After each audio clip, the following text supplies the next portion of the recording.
Hey sexies, what's poppin'? It's your boy Tacho here, and we're back for some more Fire Emblem Heroes. Okay, so we have the Mythic trailer for this month, and apparently the video is not even out on YouTube yet, but it is out on Twitter, so we are going to be watching it on Twitter today. So let's go ahead and check it out, see what they've got for us. Alright, new Mythic hero. I wonder who is it going to be. Oh, okay, alright. It's Other, or Oter, however you say this guy's name. Basically, he's one of the story characters from Book 5. So, he's going to be an Axe Cavalry type. I'm pretty sure he's going to have Kanto built in, just like Regan. So, this guy is a defense mythic for Anima Season, and he grants the defense blessing. So, not too shabby there. Honestly, I like it when the defense mythics actually grant defense or res as a blessing, because when you're running glass cannon units and then you're getting a whole bunch of blessings to boost up your defense and res, it actually turns your glass cannons into like surprisingly tanky units. So these are always really clutch to get. Alright, so I'm pretty sure Seiros is basically about to be replaced by this guy as well. Seiros, the only real good thing about her is that she grants slot 7. So this guy, obviously doing the same, he's going to be better. So we have Auto Lofinhater. I guess that's how you say that. Probably not though, but whatever. So 16 might and 1 range. Grants attack up 3. Enables Kanto 3 during turns 1 through 4. If unit initiates combat or is within 2 spaces of an ally, grants attack up 6 to unit during combat. Inflicts attack -6 on the foe during combat, and unit makes a guaranteed follow-up attack. So a pretty solid weapon there. We get Kanto 3, which is one of the more powerful effects in the game, especially for cavalry types. And then he's gaining attack up 6, inflicting attack -6, which is similar to the Spendthrift effect. And then on top of that, he gets a guaranteed follow-up attack, which is pretty nice when he's initiating combat. Alright, we have Brutal Shell here, 3-hit special. At the start of turn 1, grants special cooldown count -3 to unit. Treats foes' defense or res as if reduced by 50% when special triggers. So, basically, he just gets an auto-charged Luna, essentially. Not too shabby. Honestly, I like Regan's special a little bit better. Satyr Shell, or however you say that one. But Luna for free is obviously good, especially on a cavalry unit with Kanto 3. Alright, he's got green dual cavalry 4.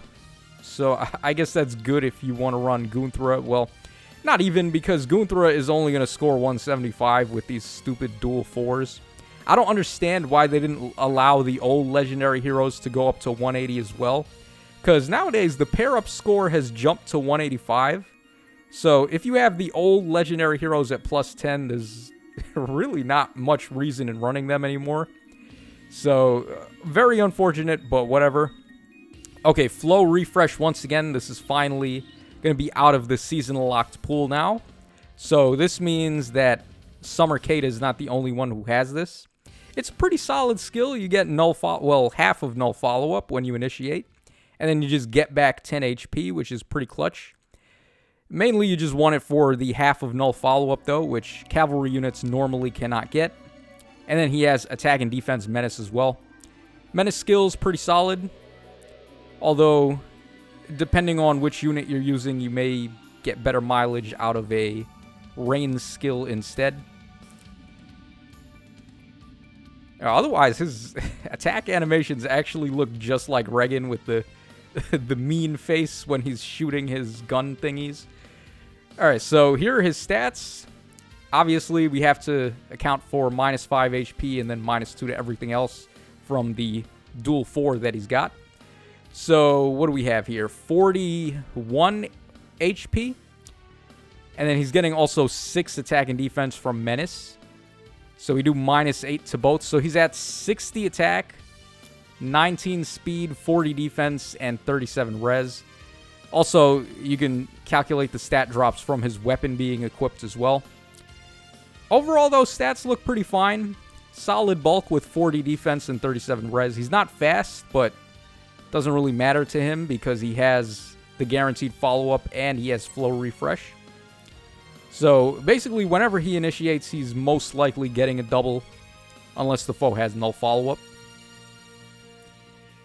Alright, so these are going to be the accompanying units on the banner.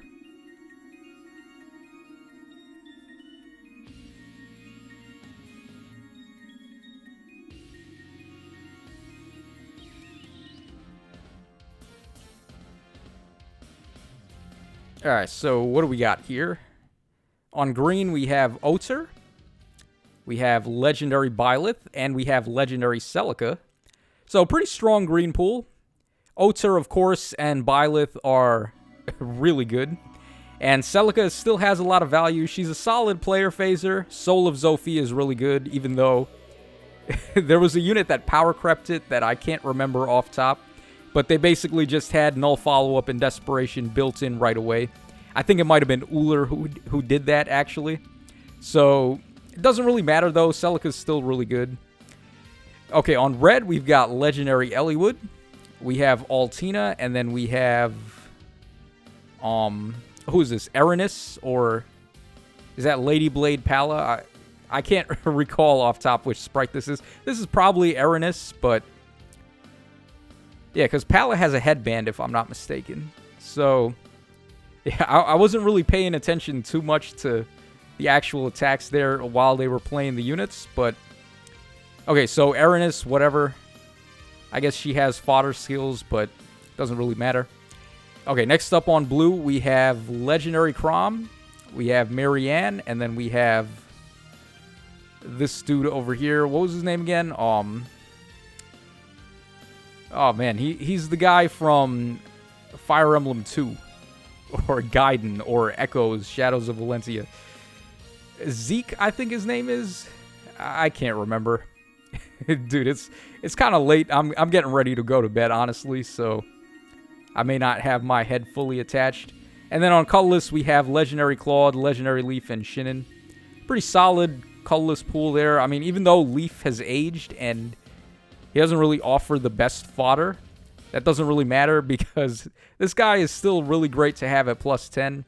Very valuable in modes like Allegiance battles and Resonant battles, if people even care about those. But, I mean, we can just grant him the benefit of the doubt in there.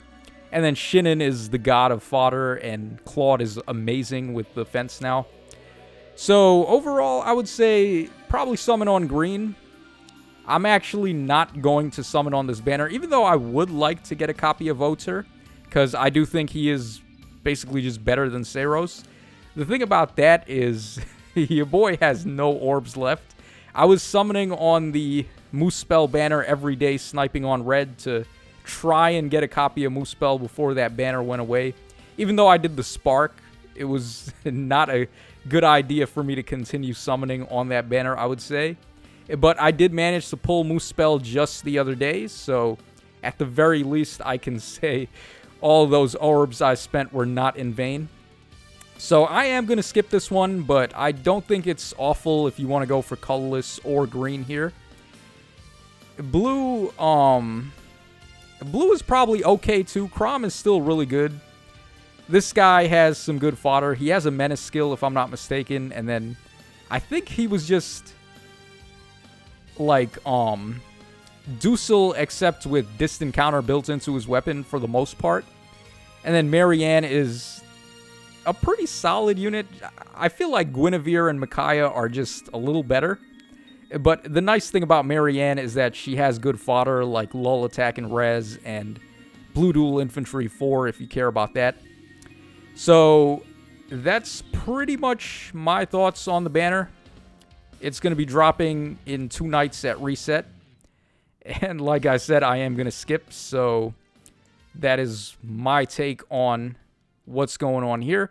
Let me know in the comments section down below what you guys think of Oter, and are you excited to go for him if you're going to go for the pull, or are you going to skip? I would personally... I'm more interested in getting Fafnir, I think, because Fafnir is just a walking meme. The dude has so many different faces. It's just... he is hysterical as a villain. So I'll probably summon to get a copy of him. But Oter, I feel like, didn't really amount to much in the story. He didn't really do anything. He was just like a side character for the most part. So that's all for tonight. This is your boy Tacho signing out. Thanks so much for watching the video, guys. And I will catch y'all again on the flip side.